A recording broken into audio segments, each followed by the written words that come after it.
આજે ભારત દેશની અંદર મોંઘવારીએ માજા મૂકી છે, ભ્રષ્ટાચાર બેફામ ફાલો ફૂલ્યો, યુવાનોને રોજગારી ક્યાંય સરકારી મળતી અને નરેન્દ્ર મોદી છે એ નાટક કરવામાં નંબર 1. પેટ્રોલ, ડીઝલ અને ગેસ એનો ઉપયોગ છે એ ઓછો કરો, આપણે તેલના કુવા નથી. એટલે ભાઈ આનો બેફામ ઉપયોગ તો આમ જનતા કોઈ નથી કરતી, તમે જ કરો. તમારી નાટકબાજ મંડળી જ કરે. તમારી મીટિંગ હોય અહીંયા વળી દેશની જનતાને સલાહ આપે કે તમે 1 વર્ષ સુધી સોનું નહીં ખરીદતા, 1 વર્ષ સુધી વિદેશનો પ્રવાસ ટાળી, વર્ક ફ્રોમ હોમ, ઘેરે બેઠા કામ કરો. એટલે ભાઈ બુદ્ધિ જેવું કઈ છે કે નહીં? મોંઘવારીના મારમાં, મોંઘવારીના કુવામાં ધકેલીને પોતે ભાઈ 5 દેશના પ્રવાસે નીકળી ગયા. જ્યારે રોમ ભડકે બળતું હતું ત્યારે નીરો વાસળી વગાડતો હતો, એમ આપણો આ ભારતનો નીરો.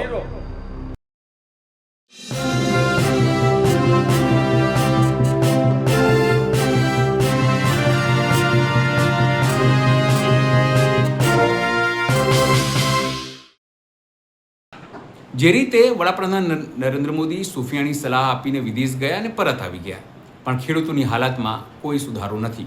અને જે રીતે એક પછી એક પેટ્રોલના દામ અઠવાડિયામાં કે 10 દિવસમાં 3 વખત વધી ચૂક્યા છે અને હજુ કેટલા વખત વધશે એ પણ કહેવાય નહીં. સ્થાનિકોની હાલત, ખેડૂતોની હાલત, લોકોની હાલત ખરાબ થઈ રહી છે. સ્વાભાવિક છે કે પેટ્રોલ ડીઝલના ભાવ વધશે તો મોંઘવારી પણ વધશે.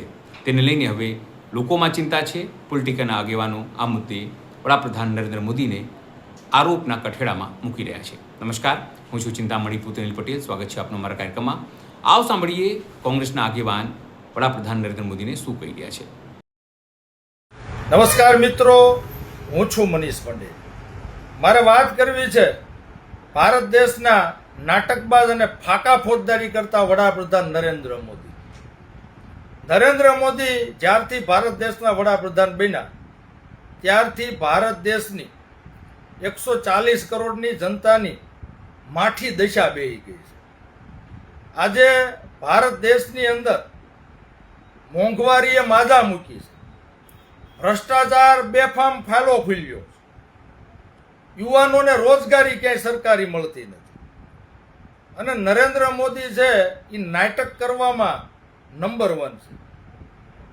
દેશની જનતાને મૂર્ખ બનાવવામાં નરેન્દ્ર મોદી છે એ પારંગત છે અને ભારત દેશની ભોળી જનતા આ નાટકબાજ નરેન્દ્ર મોદીના નાટકમાં આવીને ભોળવાઈ જાય છે.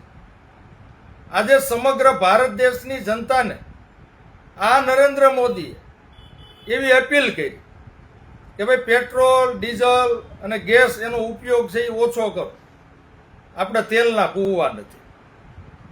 એટલે ભાઈ આનો બેફામ ઉપયોગ તો આમ જનતા કોઈ નથી કરતી, તમે જ કરો છો.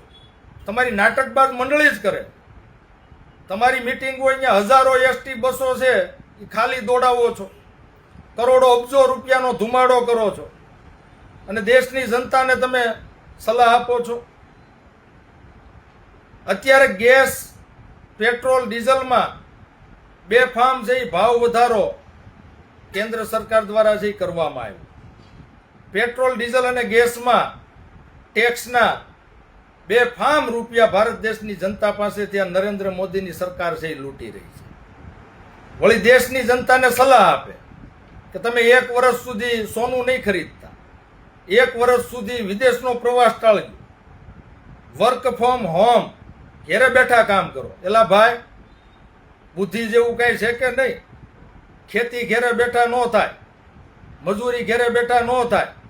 તમે હાલી હું નીકળ્યા છો ગામને સલાહું ટોકવા? ભારત દેશની જનતાને, ગામને તમારે સુફિયાની સલાહું દેવી છે. તમારે વિદેશ પ્રવાસ બંધ નથી કરવા. અહીંયા સમગ્ર ભારત દેશની 140 કરોડની જનતાને મોંઘવારીના મારમાં, મોંઘવારીના કુવામાં ધકેલીને પોતે ભાઈ 5 દેશના પ્રવાસે નીકળી ગયા.